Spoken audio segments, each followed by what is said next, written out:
Hello,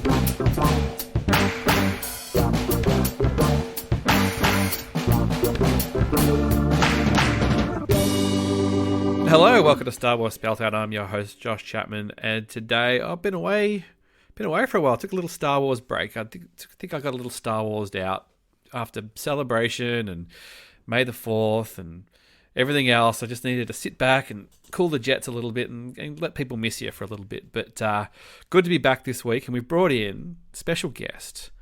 He would be embarrassed for me to say this, but one of the MVPs of Celebration London, a guy who made a lot of things happen, worked a lot of tirelessly behind the scenes, produced his own stuff.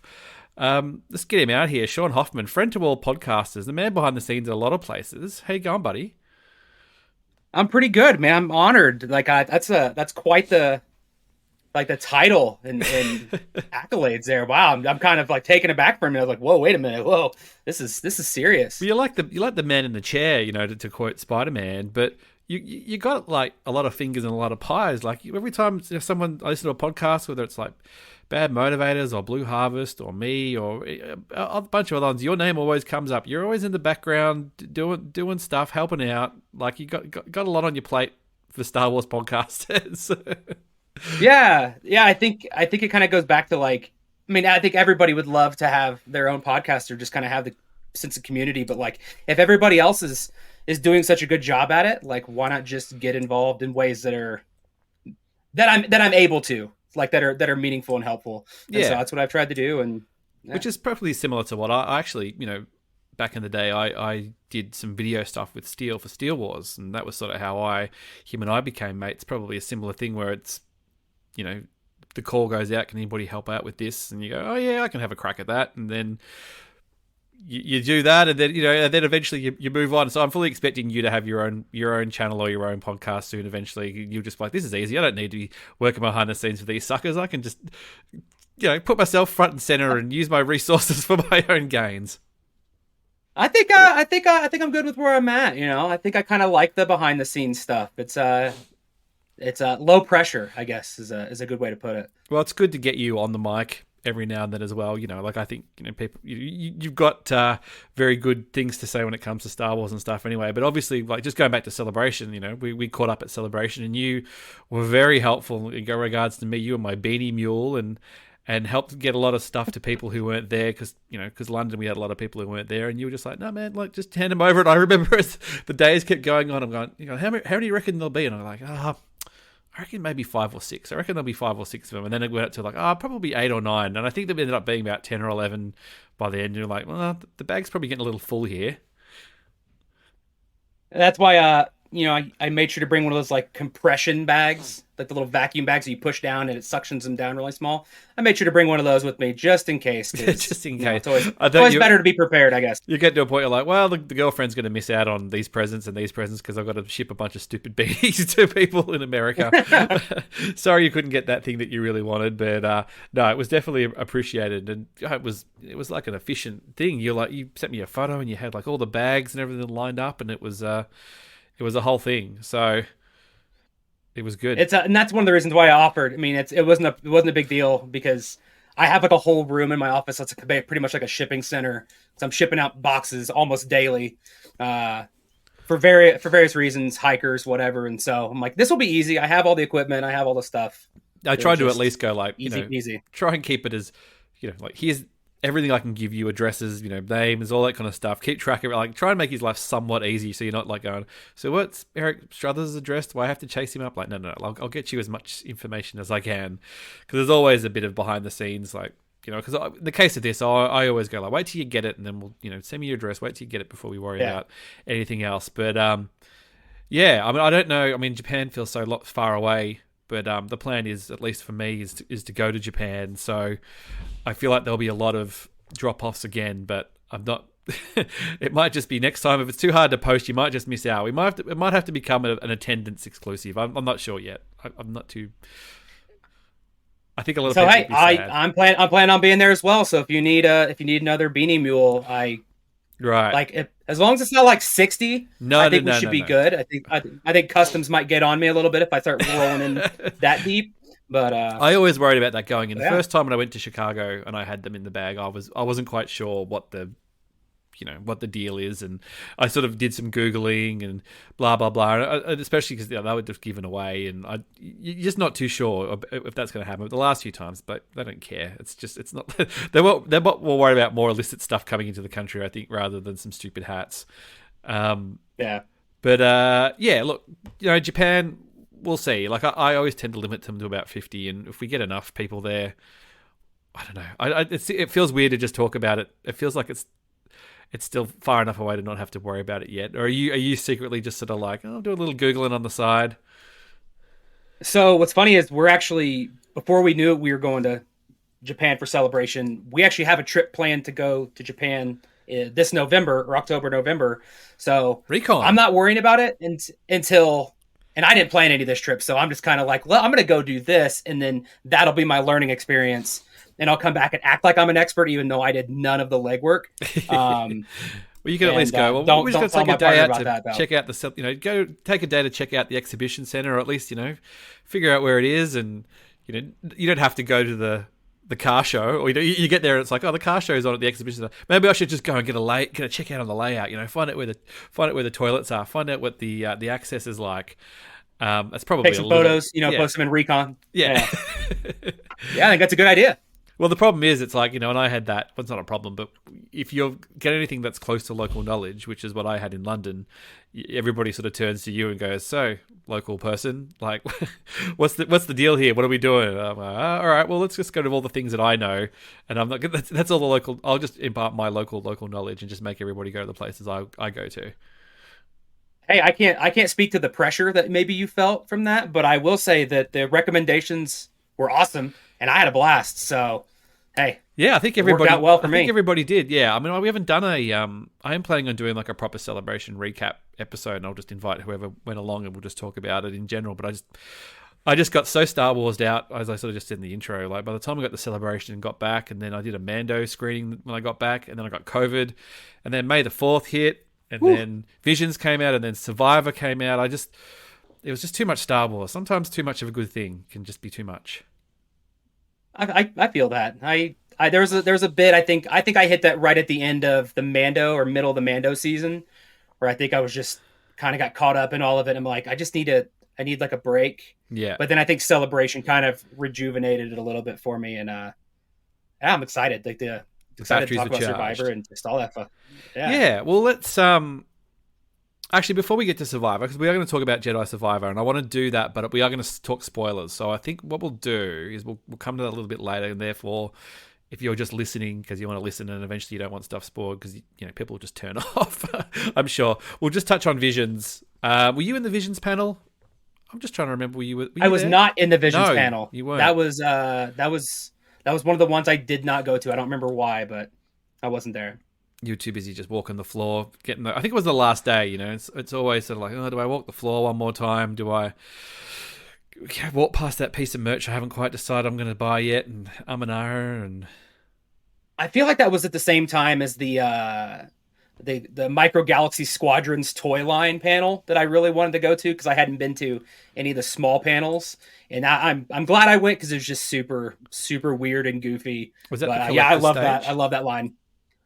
No, that was up in the upstairs one with the weird where you had to kind of go across the hallway up the escalators and like in that weird little area. Twin Suns. Yeah. I don't think I actually went to Twin Suns the whole time. I think we tried to get in there. We tried to get an overflow for one of the panels and couldn't get in, and that was about it. But like the collector stage was the biggest fail of the whole thing because they stuck it next to the live stage in this weird little open marquee thing that had an open roof, and it was just like I went in there for one panel. And I lasted about 2 minutes, and all you could hear was like, boom, boom, boom, boom, boom, and then like, whoa. I think I saw you shortly after that, where you just walked up. You're like, the collector's panel, the collector stage is ridiculous. And it's like, I do feel bad for them that they're like 4 feet away from the Star Wars live stage, and especially something like that that's so niche, and it's all very like, at least the one I went to, and it was something Ken. It was old school Kenner related toys and stuff. I think they were talking about like the droids line or something, something quite niche. So it requires an explanation and the pictures, and they talk to it. So it's very sort of like talky. It's not sort of shouty. So I don't know what happened there, and especially when you walk down past where the live stage was, and there's just these huge big areas of just, where they had the drinks tables and Nothing, the food, and just- nothing, just big areas. Yeah. They could have literally just stuck the marquee in the corner there, and it would have been fine. Yeah. But anyway, I think they've learnt their lessons. Yeah. So with the Visions panel, we saw the Aardman one in the room, which is the claymation. I'm assuming you've seen Visions now, and if you haven't seen it, Yep, we can watched them all. Watched them all. Did you do it in one sitting, or did you do it over a couple of days? I did it in one sitting, but then I kind of revisited a couple of them later, a couple days later. Especially some of the later ones, because I watched them like at midnight my time, and so it was probably about 2 a.m. when I watched them, the later ones. So I watched a couple of those again to kind of refresh on them. Yeah. Look, I thought it was really good. I thought it was more. I always thought it was more accessible this season, probably just because it was all less anime. So you had a few different sort of approaches and things. So I think the storytelling was a little bit more, probably easier to get into and a little bit more accessible.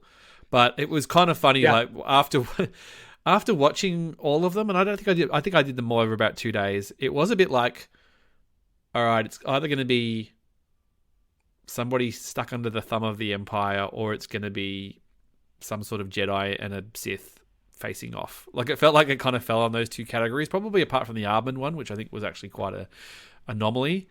Not to say that they weren't good, but it was kind of like, oh yeah, there was still at least two sort of, because I guess they're just avoiding normal continuity. So that's sort of like, that's kind of where they both felt. I don't know if you thought that, but yeah, I mean, to kind of the higher level, I agree with what you said about season 2 being more accessible. Like I liked season 2 a lot more. Not that I didn't like season 1, but I think the types of storytelling that, I'm not a huge anime fan. I like a little bit, but the variety that in season 2 was really cool. But I see what you're saying with it's kind of tropey at times. I wonder if they continue to do more seasons of Visions, like people will branch away from that. Because there was a couple of them that I really liked, where I'm like, they really took a risk. And I have a bunch of like behind the scenes questions. I'm like, so do the studios know what other studios are going to be doing, or is it just completely blind? Like, is there any coordination? Like, what if two of them come together with like a very similar idea, to maybe avoid that tropiness and things like that? But no, I really enjoyed it. Yeah, I mean, there was certainly a lot of them where I'm like, oh, this has got legs, like something like the Bandits of Golak or something like that. You're just like, oh, like that Inquisitor design was so cool, and just the sort of the Southeast Asian Indian design. I'm like, that could just be a whole planet or a series, or that was just. I mean, I suppose that's for all of them had sort of legs where you could sort of run with it and try something different and expand that. In the Stars, I thought it was really good, and they're all like, I just thought the general storytelling of each one were all a lot more accessible in the way they all had a sort of definitive beginning and end and stuff. But lots of lightsabers, lots of kids discovering they had the Force at the end, and there was a lot of that kind of felt like it hit that beat a lot of times as well.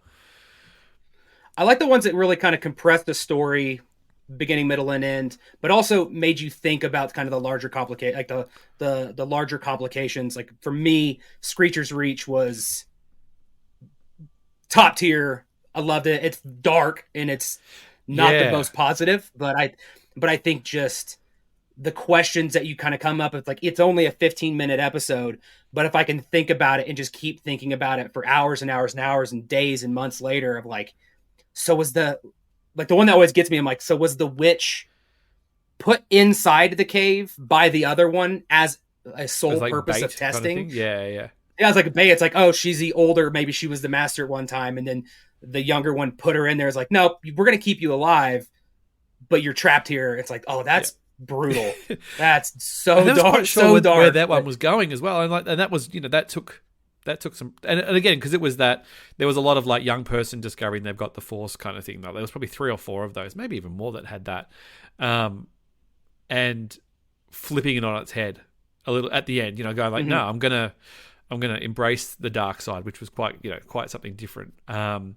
And it felt like there was probably a bunch of discussions going like, hey, we can't just do the same one as well. And I think almost all of them was a young girl protagonist in probably 2/3 of them as well, which was sort of Well, it almost makes me. It makes me wonder if this is similar to like what Marvel What If did for like the next couple movies, where it's like it kind of introduces a concept that's going to be really hard for people to swallow in a movie, like the multiverse and all these crazy things. I wonder if this was similar for the Acolyte and then also Skeleton Crew, where it's like, hey, we're gonna have a bunch of really young led stories, and hey, we're also going to talk about the dark side and kind of the evil side of things, and like, hey, here's our dipping our toe in the water. Yep. How are we feeling? How are we feeling? And the next thing you know, we're going to go full force with these two shows. Yeah, And going from there. Absolutely. But I thought the animation stuff was great. Like the stop motiony things were great. Even the first one, I think it was, what was that one? I've got a list of them here. That's why I can pull these names out of the top of my head. The Sith one, was close to the Spider-Verse, sort of that sort of slightly arty style with the the frame, the way that they sort of remove frames to make it sort of the movement stuff like quite interesting and stuff as well. I think it's a great thing. Like, I hope they do it again. Like, I'd love to see an Australian studio. I don't even know what the deal with a local studios in Australia is, but you could, if you could find a way to touch into that, whether it was using like Australian, indigenous culture or something that's unique to us as well, that's never been seen anywhere near Star Wars before. That would be quite cool if you could tap creative people like that. Like, come on, KK, let's throw the net out even again. At the same time, you go like, oh, I'd love to see more of that one, or bring it on, or yeah. And I remember when Visions 1 came out, it was like, oh, I wonder if they'll continue any of these. Still could. I'd love to see him continued in comics or novels. Like I know a lot of people really wish that you would do them in like get full TV shows, but like the cynic side of me is like, but when it's small and bite-sized, then it has no room to get bad or like write themselves into a hole. It's like, it's just this perfect little bite-sized 10 minute nugget of like just a glimpse, a couple frames of the universe. And I really like that. And you can forget the ones you don't like and really love the ones you do. It makes you wonder, like, and go from there. I mean, obviously, like, Lucas will have to sign off on the scripts and all that sort of thing like that. And I wonder if there are instances where they push the boat out and they kind of go, oh, like, I know the timelines don't match up, but if it had been, say, 3 or 4 years ago they did it, and one of the studios is like, oh, we're going to do a thing where it's like a young Yoda or a baby Yoda speak. You know what I mean? If they'd done that, they're like, oh, yeah. And how do you tell them, like, oh, we can't do that because we're going to do it, or you're like, oh, we'd like you to focus on this, or just cut that idea out, or 2 years later they're watching going like, oh, god damn, like they did baby Yoda. Yeah, we're gonna do a story on Dash Rendar, and they're like, no, you're not. We've got big plans for Dash Rendar. Sorry. He's coming in the Heir of the Empire movie, which I still think will be called Heir of the Empire. I don't know, that came out there was some article that came out the other day where they actually were like, it's called Heir of the Empire, but I just think they'll call it that just for the brand recognition. The Filoni. I sit on both sides. I sit on both sides of that fence of like, I want it to be named that, but at the same time, I hope it's not called that. I'm torn internally. Ask me again in a year or a couple months, and I'll have a different opinion on that one. We'll see. I wonder how deep they'll go. Like, I wonder how, if they literally just cherry pick the name and cherry pick Thrawn, obviously, and Palion's in there as well. But if they get into the Mara Jade, Talon Card, whether they start plucking those sort of characters and populating, whether they go there, I don't know. I've got a feeling that, I don't know. It's a weird thing because it's sort of like this pull of mining the material because that there'll be a reaction to it, but also I think like if Filoni's kind of running it, I still think he wants to use his stuff. Yeah, I'm interested to see how it goes because I'm curious of who kind of the main protagonist antagonists are going to be, because it has to be digestible in a movie form for everybody. So it's got to be able to kind of come in and people got to be able to sit down and watch it, not be like, oh, hey, you need to go back and watch Clone Wars, Rebels, read these books, Ahsoka, Mando, and to really understand it. So I'm curious of how they're going to really tie all that together. And I hope it's not like watered down.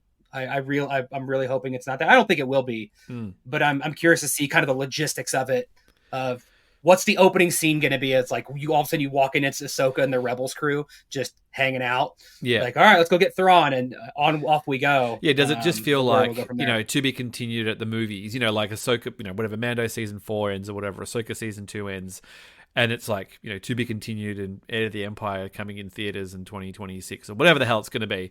And whether you're going, all right, well, are we literally picking up where we left off, and there's going to be like a crawl at the start that says, hey, previously in Ahsoka, blah, blah, blah, or is it more set up that you're introducing all these other characters in and stuff like it's already a pretty crowded deck. You're bringing in, with the Ahsoka series, you're bringing in 5 or 6 new characters just there, let alone all the Mandoverse people and whoever the skeleton crew people are going to be, and they're obviously not going to be able to help themselves. They'll throw Luke Skywalker in there and maybe even some other people if they can get the likeness rights of certain actors.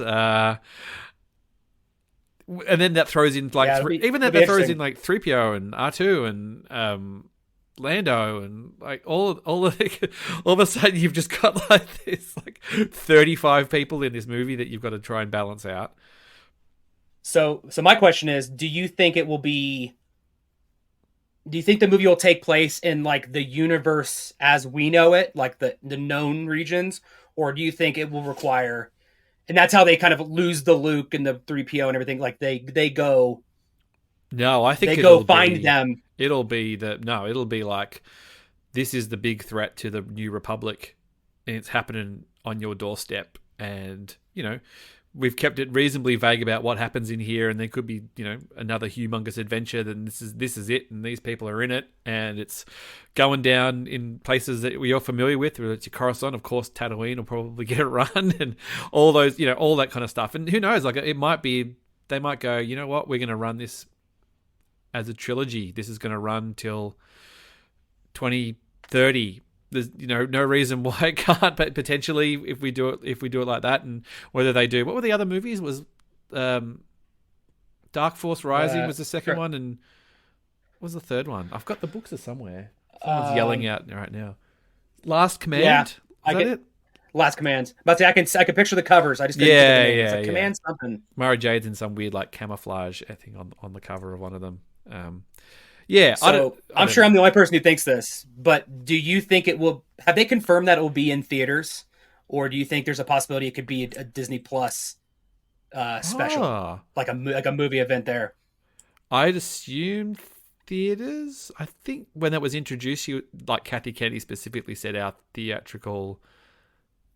I mean, maybe if it turns out to be 4 hours long, they might have to do it on Disney Plus. But I think it seems like they're going to spend money. So yeah. I think they want that sweet, and they, and the thing is, they can put it on Disney Plus 3 months later anyway. You might as well have a crack at it, and I can't see that it wouldn't make money. Who knows? It might not do saga film numbers, but who knows? Like, I'm happy to have Star Wars back at the cinema. I'm quite. Either way, I'm excited. Did you go Return of the Jedi at all when it came back? Did you stop in? So we didn't have it anywhere close to me. I would have had to drive like 3 hours away to go watch it, but yeah, I got. I wanted that to. Weekend. It was on one weekend. I live vicariously through everybody else and all of their excitement. So and that was enough. It's enough that I could actually have. Yeah.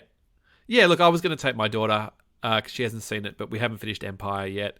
And then I got COVID, and it just became like, oh, this is just too hard. And it was on sort of one afternoon, and I wish I had done it, but at the same time, I'm just going.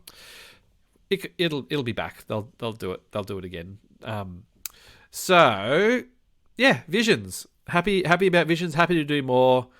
I say the more the merrier. Keep doing it. I hope people like it. Yeah, bring it on. I say. But let's pivot to Survivor. What's your platform of choice when the Star Wars game's out? Do you bust out the console, or are you PC man? You got a bit of everything. So I'm a console. You're a console. I will play I will play console stuff like that for games like this. Yeah. Same. PS. I think I played this on PS5. Yeah, I did too. So I basically had a choice between the PS5 and Xbox, and I just went PS5 just because I think I just prefer the controller. Basically, what it came down to, because they were about the same price. And in retrospect, I usually get Xbox because then I like let my brother borrow the game after I'm finished and he's Xbox. But for this point, I was like, oh well, sorry, Cam, you'll just have to get it yourself or borrow my PlayStation, basically. And yeah, I finished it, and I was actually thinking about like, oh, maybe because it's quite been out not that long, and I was like, oh, I finished it, maybe I'll sell it and buy Tears of the Kingdom, and then I was like, I'll just buy Tears of the Kingdom. You never know, I might want to bust it out again, but I'd sort of been carving out time to play it here and there. How long did it take you to get through? Do you usually sort of plow through stuff? Do you try and savor it? Oh no, there's no way I can savor it. Are you worried about getting spoiled? Like I've got to. And like the ADHD is too strong that if I don't go fast, I'll get bored and just never come back to it. Yeah. And a big thing was we have so many of our friends who are streaming it that like you kind of got into this catch-22. It's like I started the streaming at first, but then it's like no one's watching it because no one wants to be spoiled, and I want to watch my friends. So it's like I'm just gonna sit down and just blast through this thing. I think I beat it in a couple days. Yeah. Just sat down and just got it done. Do you go like normal mode and then try to get back onto it harder, or do you like when it's done, it's done? Like unless I'm sort of like I'm not an amazing gamer, so like, normal is fine for me. I'll just play normal mode on something. I went in really arrogant and I was like, I've been playing a lot of games recently. I'm gonna do like hard mode, and that lasted about 20 minutes. And I was like, no, this is too hard. This hard mode's too hard. Why did they tell me this hard mode was hard? And so then I did most of the game, like whatever the one right above story is. And then near the end, I was just like, I only care about the story. So I think for like the last chunk, I did story mode just because I wanted to. Yeah, I was invested. I'm like, I want to see how this goes. Yeah, I did normal all the way through, and then there were 1 or 2 points. There was one point. I mean, we can talk spoilers, but anyway, like pretty much the final fight, and I got through on normal mode, and I got to the last. Like the very, very last bit, and I had this much power, and he had this power, and I just got killed. And I'm like, I'm not going through all that again. I'm just going to bump this down a bit, and I feel like I'd effectively won, so I just bumped it down to slightly easier to finish that bit. But I think that was the only bit, and maybe one other bit as well, which we'll get into as well. Yeah, look, I really enjoyed it. On a PS5, I didn't have any issues running it. My TV at home is a 4K, but my Xbox is hooked up to the 4K, so I've only got 1080p through the PlayStation, so I just ran it on whatever performance mode or whatever it was, and I didn't have any issues. It looked fine from where I was sitting. I didn't really care if it wasn't slightly looking nicer or whatever, so I had no issues with it. It ran really good. I had one point where I got glitched and I got stuck, and it was God, I think on the second time you go back to the moon base, and there's the guy, is it Ryloth, or the guy who's like got the spaghetti arms, the lizard arms, Ravis. So the first time you fight him, so basically you get to a point, where he grabs you and basically he kind of chucks you away and you fall down a hole or whatever. So I did that, and then I got chucked down the hole and I had to sort of go through my steps again to get back, and then basically got to the point where I had to walk through and opened the door, and the door was gone, and there was just like I was in an invisible wall where I couldn't walk through and I couldn't continue, and I'd been dropped in at a point where it was impossible for me to double back to like a meditation point to restart or anything. So I couldn't go backwards and I couldn't go forwards. And that went on for about half an hour, and I was just like, what am I going to do here? Am I going to have to start all over? Like, this is doing my head in. And I was like Googling it, there's a few people in the same thing. And then I effectively walked along the wall and walked past the door, and there was one point where I could now slightly move back and forth and jump, and I basically just started jumping up around, swinging my lightsaber, and I just sort of fell through the wall and fell into the bit and kept going. I'm going, all right, well, that's something. That's better than being stuck. I feel like everybody's got that story. Everybody I've watched, and myself included, have had an instance where you do something slightly odd that maybe the game isn't expecting, and then next thing you know, you're behind a wall, you fell through the floor, you're in an area where, like, the one that happened for me was I did a weird jump and I fell and like somehow survived because I was kind of like glitching down the wall. Yeah. And then but nothing was then interactive. I was just like in the map and everything was just dead. So I'm kind of walking around in circles. Doors won't open. I can't grab on bars. the wind isn't blowing and just nothing. I'm just like, well, here I am. you just kind of similar to the same thing. You just kind of jump around and try to figure out like what there's like must be a trigger that like enables your area. But yeah, I had the same kind of thing. No major issues. It was glitchy at times, but I sat on my couch just it was stuttery here and there, but I was really just invested in the story for the most part. Yeah, it's funny because I've started playing Tears of the Kingdom which is the new Zelda game, which is just it's just so good. Like, don't get me wrong, like I thought Jedi Survivor was really good, but it's just so good. But one of the things with that is, pretty much if you've got the means, you can climb up and walk up and go up anywhere you want, really. And I think Survivor, one of the things that did my head in, probably the only criticism I really had, was the jumping stuff. And even jumping on walls and areas where I felt like I should be able to climb. And it was very unclear of where to climb and how to... Sometimes I couldn't get up things and it would clip a lot of times when you hit walls. And I was kind of just like, this is weird because logically I probably should to get here. And I know it's like some games, they make it more obvious the bits you can climb up. And this wasn't super obvious, but it was obvious enough.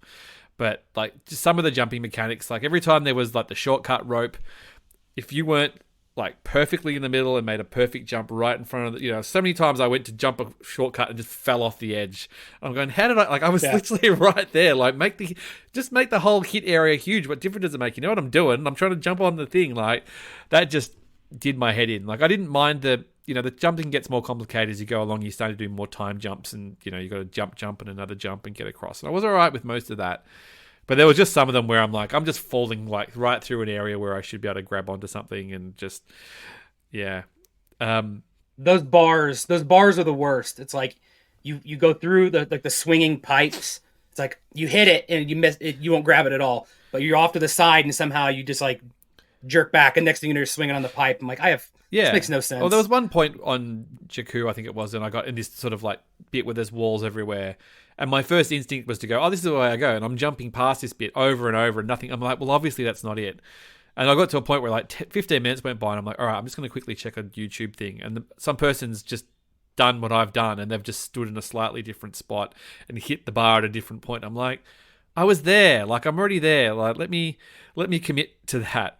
And even the stage in Jakku when you first go there and, it's sort of like you're looking over the wasteland and it's like, well, don't go in the sand down there because there's like a giant monster. If you jump in the sand. And I like went all the way around, faffed around for about 45 minutes going like, where do I go? What do I do here? And then just missed time to jump and happened to be on one piece of sand that I could run across. Like I can run across there, even though you've educated me not to go down there. So I haven't gone down there. But if I take a very specific quick run, I can get across. Like I could have just known that. It could have saved me 4 to 5 minutes. I would have just run across because I'd given up running across basically because I was getting eaten every time I went down. But anyway, small things. So to your point. So I too am playing Tears of the Kingdom, and I think so. I love Jedi Survivor, but I love it primarily for the story and just kind of the lore and and just being able to be a Jedi.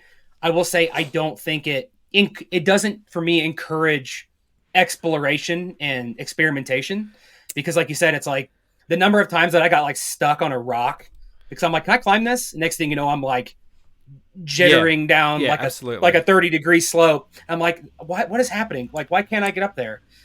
But that's one thing I think is the opposite with Tears of the Kingdom. Not to make it about that, but it's like you can do anything. Yeah, if you could see it. You can figure out a way to get there, and I think that's awesome. And I think it's hilarious. The story, I don't even know what the story is, but I'm enjoying doing the things that you do in that game, where it's kind of more. Yeah, hey, it's just try weird. Like I was trying to trying to get across a chasm in Tears of the Kingdom, and I strung like 4 logs together, and then it would just fall down the hole. And even though I'm just like I spent 10 minutes trying to figure this out, your brain goes, "I'll just get it again." You know what I mean? Like it's so as opposed to being frustrated because the physics and the possibility is there, as opposed to being going, I think I can go up there, and like you said, I'm just hitting a wall, and I'm just clipping, and now I'm just clipping, falling down the wall. And I'd played just before Jedi Survivor came out. I played Ghost of Tsushima again, and it's got slightly similar mechanics with the parrying and the blocking and stuff. But I felt Ghost of Tsushima was a lot more precise and a lot more rewarded you. I don't know. It just felt like I was getting a lot more bang for my buck on my parries and my blocks. I just felt half the time in Jedi Survivor, thought I was blocking it and I was still getting whacked around a little bit. But I was a very OG lightsaber stance man. I was like, just give me the one hand, the traditional single blade, That's all I want. I'll use a double every now and then, but I didn't, I didn't want the blast. Blaster. I wasn't interested in the cross Oh, guard. that was my favorite one. Oh, really? Just like I could stand far away and take out a bunch of people and be like, all right, I've simplified the playing field with my blaster, and now I'll go in and be impatient with the lightsaber. Yeah, I mean, there was plenty of times where by the time I got about 3/4 through, I was like, all right, just don't run in lightsaber. Just take your time, stand back, hit, run, hit, run, hit, run. But let's talk the story. I thought the story was cool. I had to sort of remind myself of what had sort of happened in the last one. I didn't read the books or anything like that. The band had sort of broken up. The original crew kind of broken up. Cal Kestis is kind of running. We won't recap the story exactly. People played it and stuff. But I thought it was cool the way they did it. I thought Cameron Monaghan does a really good job. I liked... what's his name? Cree, the guy who was like, the little guy with the forearms. I liked how he was Grease. Grease, yeah, he was in holiday mode. He'd sort of grown his greys out. He had his little like chain and stuff going, and he was running the bar and stuff. That was quite cool.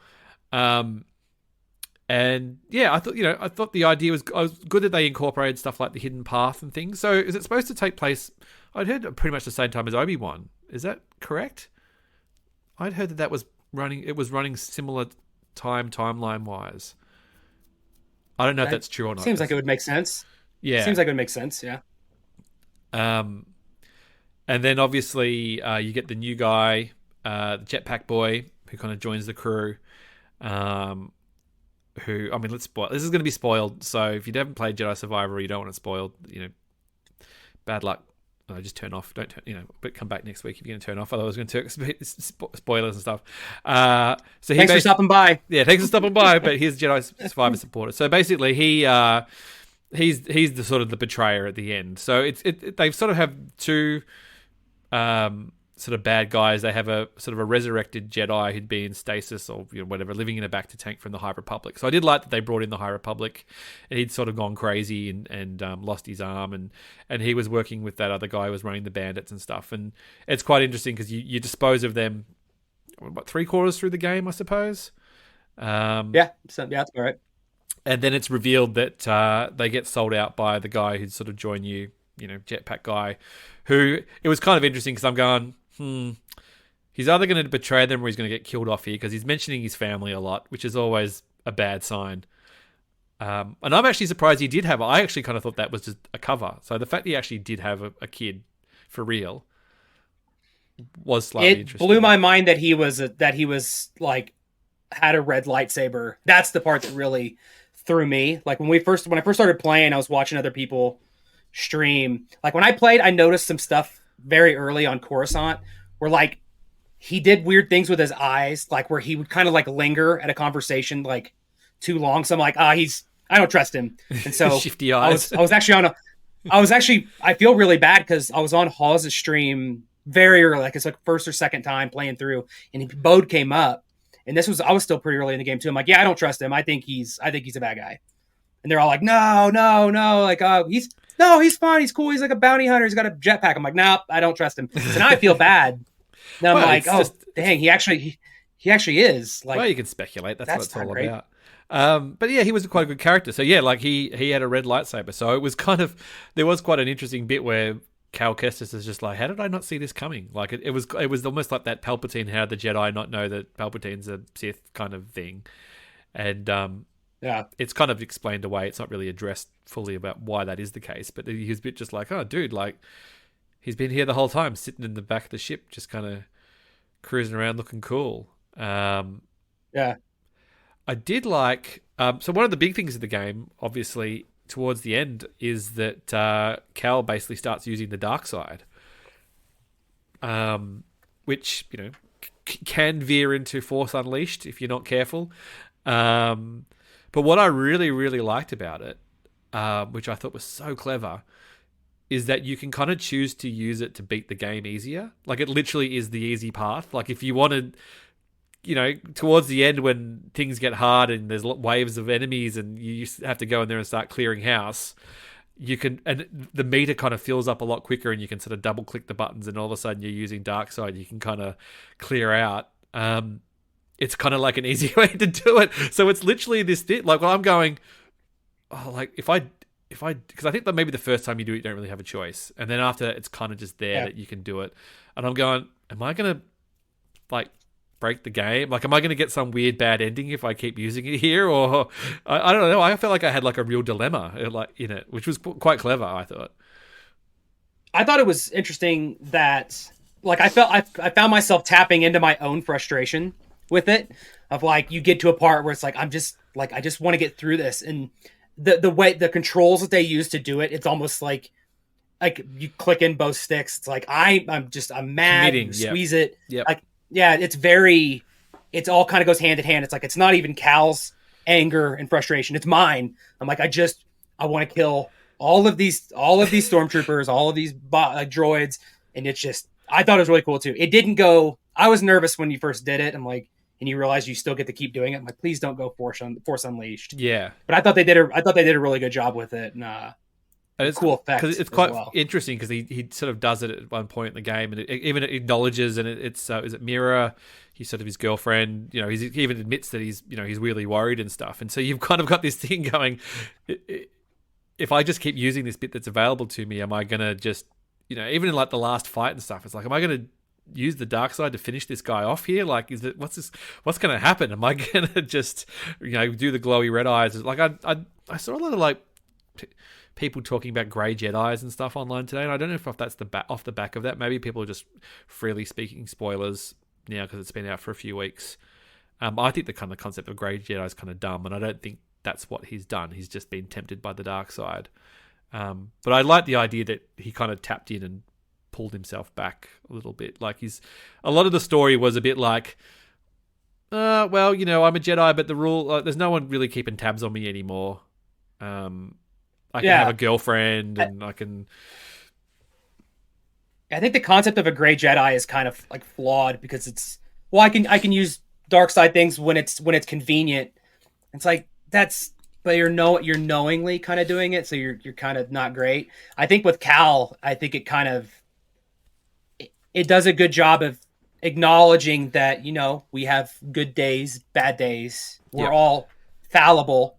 And just because he's a light side individual doesn't mean if he gets mad, like, it's going to manifest and come out, like, whether he wants it to or not. And then just acknowledging that fight, that balance of, you're not perfect. Like, that's just the nature of it. And the fact that Marin, like, I do feel like they kind of, they acknowledged it, but I feel like it kind of like left some things open. I don't know if that's going to be sorted out in like a follow-up, like a post the game, but I do feel like there's an element of like, I need to be good. It's like, okay, then, like, the ending kind of touched on a little bit, but I still feel like there's maybe a little bit left unaddressed, or maybe that's just what it's supposed to be.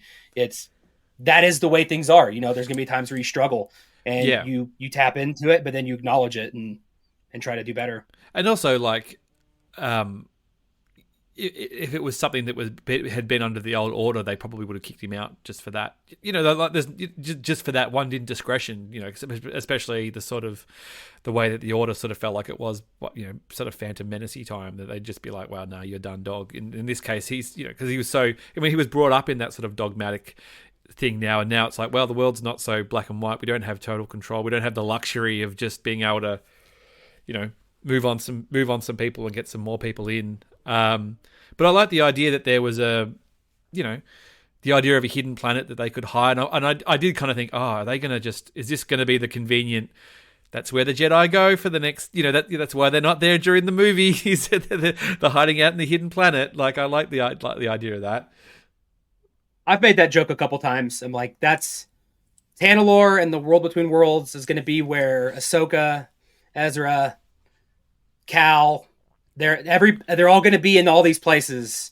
It's like, oh, we're all in Tanalorr now, and we can't to show up during End of the Empire. It's the Avengers Endgame. The portal opens, and all the Jedi who've been training, who've come through the hidden path, have all been. I mean, it's quite an interesting concept that if that's where the hidden path leads, and there's just this sort of like mass of people who go there, or even in the next game they go, okay, maybe we end up getting 50 to 100 people on that planet, and then something happens and we get stuck there for an indefinite point of time, that we have this resource that we can tap into, that we can pull out, and for whatever reason, it's an interesting thing, and I don't think it has to be too beholden to, I don't know, to the films, or I don't know. It's always that weird balancing act, isn't it?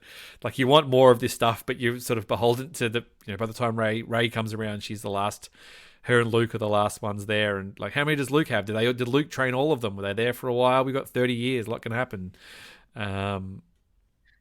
It'll be interesting to see how I feel like they inevitably have to answer some of these questions with some of these upcoming movies, with the Rey movie, with the Filoni movie. It's like some of this will inevitably have to be addressed. Like, we're kind of getting some culmination points where, like, where was Cal? What's Cal doing? Where Grogu who? Where's he at? Yeah. So it'll be interesting. Yeah. Yeah. I really like the Jeddah stuff. I love the idea. I like that they just being able to explore the planet, even though it's sort of like another desert planet. I liked all the old architecture and the temples, and they had the library there, and it was almost a bit just like, oh, they actually had a pretty good setup there, and it all got destroyed. Like, it's just like, oh, they had that cool library there, and that fight where the Empire discovered their hideout, and you play as Seer. I thought that was awesome. That might have been the best part of the game, actually. That was wild. Really fun. That was crazy. Really big scope stuff, and throwing the boulders down to the AT-ATs and stuff. I thought was really cool, and yeah, that's when the scale really kicked in. I know we're all over the shop here, but yeah, that fight was crazy. Then, like, before that, I think Jeddah was probably my favorite planet. The part where you meet Marin and that giant spider bot thing was like, oh, yep. Drilling into the wall. That part was insane too. It's like all my favorite parts are on Jeddah, and I think even the puzzles on Jeddah were better too. How they have like those 3 temples with like the marbles that you're moving around, and like I thought that was a unique. It wasn't the same kind of meditation chamber. You use the goo to destroy the walls. The laser. I thought it was really interesting. Yeah. Yeah, I think they did pretty well. The puzzles I thought were pretty good, not too bad. I can usually figure the puzzles out, eventually. I didn't have to cheat on any of the puzzles and stuff like that. And I sort of like wandering around. Did you like go straight to the Rancor pit when you started? Like, pretty much the first thing I did, not on purpose. I just explored a thing and fell down the Rancor pit, and I was, got killed within 5 seconds repeatedly, and then went, I wonder if I actually have to do this. And then I just walked out the thing and just left the Rancor down there. So that was definitely the one of the first things I did on Kobo. And that is the thing that made me lower the difficulty down from like the highest down to like a normal or easy. Because I went down that cave, and it's like, oh, cool, a Rancor, this will be fun. And it's like, it's not little did we know. It's like, okay, I'm like, this is dumb. Like, what am I doing? Like, why am I fighting this thing right now? Well, I went back. I think the last when I got, probably 80% of the way through the game, probably just before you go to the last showdown, I was like, all right, let me just cut a lap around Kobo here and have a look and see what I haven't done here. Now that I've got all the abilities to open doors and jump further, and I'll just sort of pick up and I hadn't gotten all the like the different hairstyles and all that kind of stuff. And I completely didn't find the shop where you buy all the hairstyles and stuff until probably 2/3 through the game. I just completely missed it, and then went in and went, oh, I can buy the mullet and the mustache, and so all of a sudden there's these emotional scenes, where Seer dies and Cal's all upset, and he's just got this like headband with a mullet and a big handlebar mustache, and I gave him like the sleeveless thing with the bandolier. He just looked like the biggest Darrow, and I was doing this really intensive acting and going, oh, this is just kind of funny, really. Wouldn't really play any other. I see that you like to play similar to I do. It's like I usually just put him in the most ridiculous looking outfit, and including BD, the lightsaber, and my gun. I always try it first. I'm like, oh, that looks cool. Then it just always devolves into like it's neon orange and green with a blue thing, and everything's just horribly ugly.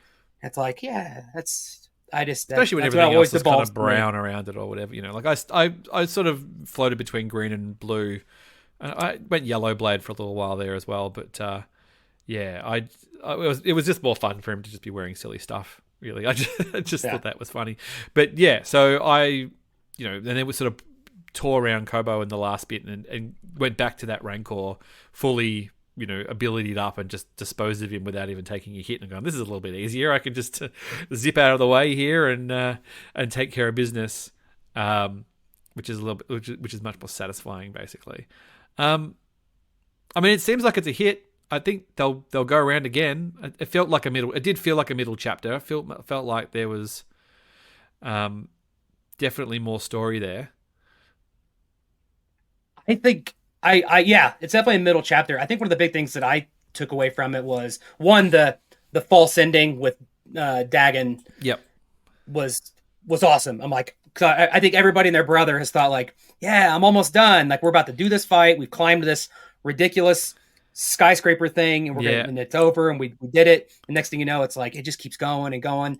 I also really like that they tied in the High Republic. I don't think it gets talked about enough. Like no, I think that was the High Republic styling and everything was amazing. Yeah, and like just the temples of that, and just the characters, and I thought that was really good, and I think that's a really good way of bringing it into an audience that probably don't read the books as much. Probably not to say that's all of them, but the High Republic people, I think, fall into a category of fans, and I think the game there is some crossover, but I don't think there's as much crossover. So I think it's a cool thing to introduce those. I like to see more of that. Like I was kind of going, oh, it'd be awesome to have some flashbacks and have like Dagon in his prime, like cutting up Nile and doing stuff like that. Like getting to see some of those designs and stuff from there would have been really cool. Like even some of the flashbacky stuff was still pretty cool. It's definitely ripe for more stuff. I don't know what I'd like to see. Like I'd like to see them just sort of hanging out on that planet for a little bit, maybe getting the path involved, and playing into that. Obviously something draws them back, and they've got to finish the job, and just a game full of rescue missions where you go out and rescue people and then take them to Tanalorr, go out to a new planet, and it's like. And we got to save Turgle one more time at least. That has to happen. And then, of course, we didn't touch on that Vader turns up again as well. And he's pretty tricky, and that's a nice moment. I always listen for the voice. Like, it's not James Earl Jones. It was a pretty close one, though. It's interesting, even though they've got like permission to use his voice now, the James Earl Jones synthesizer 2000, that they still just get another actor to do it for the games, which is probably fair enough, really. Maybe he's like, you can use it for movies and for TV, but video games and other stuff, just use a sound alike. Thanks. Like I'm sure there's probably a licensing fee there somewhere. Like let's not use it right now, just for these handful of lines. Yeah, we'll save that for the big wins. Yeah, exactly. And that was quite cool to have the showdown with that. And it's quite funny when you sort of read the supplementary material that comes around Star Wars, whether it's like the Vader comics and other stuff. Like in this game, like Vader gets beaten pretty bad, like just like physically beaten quite a lot. Like he kind of burns alive and loses his arms and legs, and gets his mask smashed off a lot. Like he takes a lot of damage, Vader. I mean, he always ends up on top, or coming out the other side. But yeah, I was thinking the same thing. It's like I was in the middle of that moment. I'm like, please do not do that same scene where like it cuts his mask open, you see his face. I'm like, don't do that again. Like, please. Yeah. Please don't do that again. Like, let that be special for the Ahsoka and Obi-Wan stuff. But I'm glad they didn't. But that scene was brutal. It is funny how he's always there. He's always there. He's always in like the mix of like something that bad's going down in the universe, and here he comes. It's like, dang man, he is in it. Well, it felt like it was it felt like it was a Vader worthy, but also felt like it was a Vader worthy for him to attend. Like it felt like it was a big enough thing where it's like, oh, you would send Vader in for this one. Like if there is like a Jedi, we've discovered basically a Jedi hideout. You would send the big guns in just in case. Yeah, I think. Go ahead. Sorry. No, you go, man. I just had a fleeting thought of like, I wonder if Vader and Bode who've crossed paths, or if they even know. I don't think Vader knows about him based on the kind of the ISB, which I thought the ISB base was pretty interesting, getting to go through there. Yeah. Well, it was funny that, there's the bit where you just touching on what we did before, where you basically go undercover. You know, he gets in the ISB uniform to go undercover, and of course, my guy's got a headband and long red hair and a mustache and a big handlebar mustache. I'm like, you wouldn't last 2 minutes walking down those halls dressed like that. It's like Cassian Andor in Rogue One. You know, he's in the uniform and he's the bloke with the beard, the unshaven. You know, nobody bats an eyelid. I'm like, you get pulled up in 5 seconds. Like, I think they should have purposely gone, oh, I'm just gonna have to quickly shave the beard, you know, for this little mission. Like Obi-Wan walking with Leia under his coat. Yeah, like nothing to see here. We're just moseying along. It's like, I don't. And there's bits where they're pretty incompetent. Yeah, and it's quite a funny bit where you sort of, you're in the ISB outfit and you're walking through a hallway and there's, you know, like shock troopers or whatever they are, or purge troopers and a couple other people, and you can walk up and you do a little interaction and talk to them and stuff. So you're standing like right in front of this, and you're just like, oh, I heard there's like a Jedi come around, and you're just standing there with a headband and a mustache, and you're like, oh really? Well, you know, who knows? I hear that's just bullcrap anyway, but you know, whatever. And there was an amazing one bit that really made me laugh was it there was a boss that was like just a stormtrooper technician that you just kill with one hit, who's sort of hopeless. Rick the door technician. Yeah. Yeah, he's a scout trooper. Yeah. Yeah. Yeah, it's like you see him from down the hall, and it's like Rick the door technician. It's like, what? I took it seriously at first. I'm like, what is this? And I'm like, kind of like bouncing around. And next, I think I didn't even do anything, and he just like died instantly. And I was like, he took a ricochet and then just. Oh, okay. It's like a joke. Okay, I get it. That was cool. But that was good. Like, I like that. You know, I like a little bit of levity in there, and I think and it did feel very Star Warsy as well. Like, you know, obviously the music, but the plot, characters, and stuff. Like, it hit the tone. It hits the tone very well, I reckon, and that's the thing. Like, it's always that danger of veering off into sort of Force Unleashed, where you're dragging Star Destroyers down from the sky and all that sort of stuff. And it still felt like the powers and abilities were reasonably grounded in most places. Which was cool. I think the levity was good, like Scuba Steve or Scuba Stev, stuff like that. It's like it was stuff that was lighthearted, kind of like brought you back to kind of the fisherman. Yeah, yeah. You go, man. I was going to say, the first time I saw that, because it was like, go to the place and there's a fisherman, and I was like looking around and I'm going, where is this guy? And then I kept getting like an interactive there, and it took me about 3 goes to go, oh, it's the like really tiny dude that's sitting on the boat there with the Scottish accent. Okay. Yeah, I thought it was just like a prop. I didn't realize it was somebody that you could interact with. So I'm like swimming around in the water, and next thing you know, I don't know if you listened to all of his stories. Come over here. Yeah, I think that was half my gameplay. It was just like listening to him tell. I honestly don't know what the stories were anymore. But I'm like, I remember when I listened to it, I'm like, I have to hear the whole story. And I don't even know if it made sense for anybody else, because I don't remember any of it. But man, that was half my gameplay listening to him. Listen to that nice Irish brew or whatever they call it. Sorry, Scottish. I'm just trying to think if there's anything else before we wrap up, really. But yeah, look, you know, I'll definitely do another playthrough at some stage. I don't tend to amp up the difficulty. I always just sort of tend to play through again. I don't know if there was a Game Plus mode. There might be. I'll have to have a look on that. I mean, there's still a few exploration things I've got to do. But to be honest, I was kind of like satisfied, and Tears of the Kingdom was sitting right there, and I'm going, I can't sit on that. I want to just get over to that. We sort of touched on some of the, you know, mechanics are a little bit weird, and I think there was definitely some things that could have improved, but yeah, overall definitely worth the money if you're into Star Wars, and I hope they make some more of them. I will say that it's the one thing that's actually rejuvenated my interest in other Star Wars games. Like when I got done playing it before Tears of the Kingdom came out, I want to go back and play Battlefront again. I want to play Squadrons again. I'm like, man, I miss these like good Star Wars games. But then Tears of the Kingdom came out. I'm gonna play that. Yeah. And then I'll probably go back and play with those. So it's definitely worth playing. It's definitely worth, if you don't play it, like watch the cinematic movies on YouTube. Like break them up, because it's a good story. I think it's a really good story. Yeah, I think it's a good story too, and I think it's sort of put in some, you know, like I said, tied in some really new stuff. High Republic, you know, classic era, really sort of walked a lot of lines and stuff, which I thought was quite cool. Like I would like it, you know, if they waited 10 years and it came out like during the original movies, and it was codes with that, and they're off trapped on some planet, and what does that mean, and do you interact, and do you get involved, and all those sort of, or is it over? You are coming back to the land of the living. You missed all this. All of a sudden, you've got off your planet, and the Empire's gone. Like, what does that mean? There could be some quite interesting stuff they could do with it, but we'll when it happens, we'll come back around. But it's always good just to chat to you, mate. It was really good hanging out at Celebration.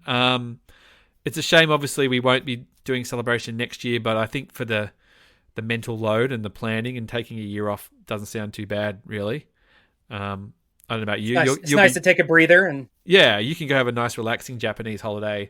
And like I said, you can come back and give us all the info, about what to do. You'll have all the local. I haven't been to Tokyo, so I have a little bit of knowledge, but that was a while ago. But yeah, and where can people find you? You're just popping up. You're doing some streaming. You're just popping up on everybody's podcasts. Yeah, just kind of doing a little bit of all of it. You can find me on Twitter. I'm always there.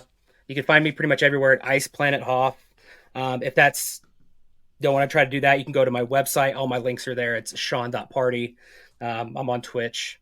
Here and there, I've been playing some Trombone Champ and Donkey Konga from GameCube. So yeah, just mixing it up a little bit. And pick the guy whose girlfriend's away at the moment with no children. I have to take advantage of it. I know. God damn! Imagine having that kind of free time. Amazing. Awesome. Well, it's good to be back. Thanks everybody for checking in. We'll probably try and do a Celebration recap episode soon.